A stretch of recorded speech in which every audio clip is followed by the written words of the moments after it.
સુરત મહાનગરપાલિકા અને slum clearance board દ્વારા મોટા પ્રમાણે કાર્યવાહી શરૂ કરવામાં આવી હતી, જેમાં ડીજીવીસીએલની ટીમ અને મહાનગરપાલિકાની ટીમ પાવર અને પાણી કાપ કરવા માટે પહોંચી હતી.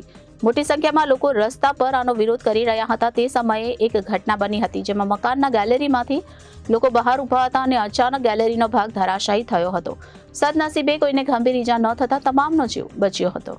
સુરત મહાનગરપાલિકા અને સ્લમ ક્લિયરન્સ બોર્ડ દ્વારા મોટા પ્રમાણે કાર્યવાહી શરૂ કરવામાં આવી હતી. સચિન કંસાર વિસ્તારમાં ગુજરાત હાઉસિંગ બોર્ડમાં કાર્યવાહી શરૂ કરવામાં આવી હતી. ડીજીવીસીએલની ટીમ અને મહાનગરપાલિકાની ટીમ પાવર અને પાણી કાપ કરવા માટે પહોંચી હતી, ત્યારે મોટી સંખ્યામાં લોકો રસ્તા પર ઉતરી તેનો વિરોધ કરી રહ્યા હતા.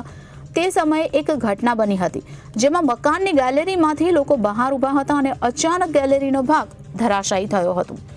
લોખંડની ગ્રીલ તૂટી પડતા ટેકો લઈને ઊભેલી કેટલીક મહિલાઓ પણ નીચે પટકાઈ હતી અને નીચે પટકાતા કેટલીક મહિલાઓ નીચે ઊભી હતી તે તમામને ઈજાઓ પહોંચી હતી. સદનસીબે કોઈને ગંભીર ઈજા ન થતા તમામનો જીવ બચ્યો હતો.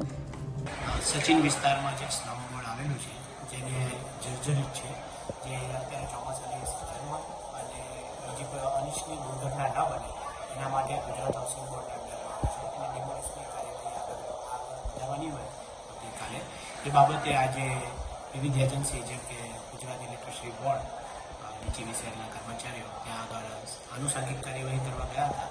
ત્યારે ત્યાંના રહીશોએ વિરોધ કરતા રોડ પર આવી ગયેલા હતા,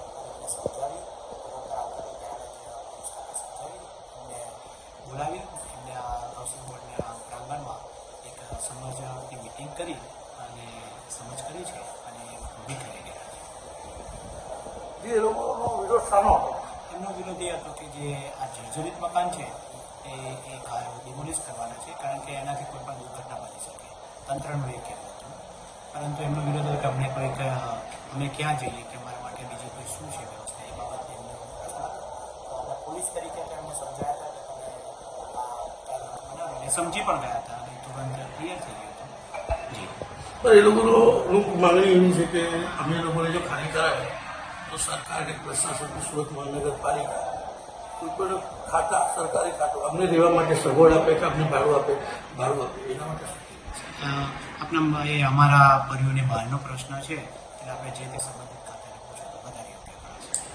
રિપોર્ટર હિતેશ પ્રજાપતિ, જનાદેશ ન્યૂઝ, સુરત.